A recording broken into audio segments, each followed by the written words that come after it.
I have a master's degree in dairy science and dairy technology dating back about 30 years. I've been working with food safety and quality all my working life, mainly within the dairy sector of cheese production. And I decided that I would like more information.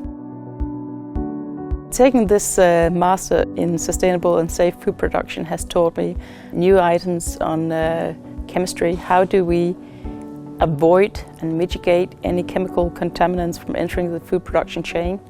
Can we actually mitigate through the production process, or is it there for good and people getting affected by these contaminants?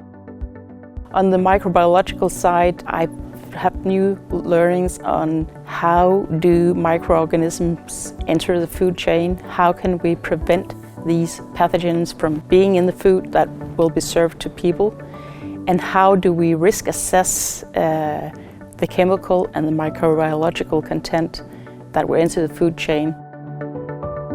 Come and join us on the Master of Sustainable and Safe Food Production.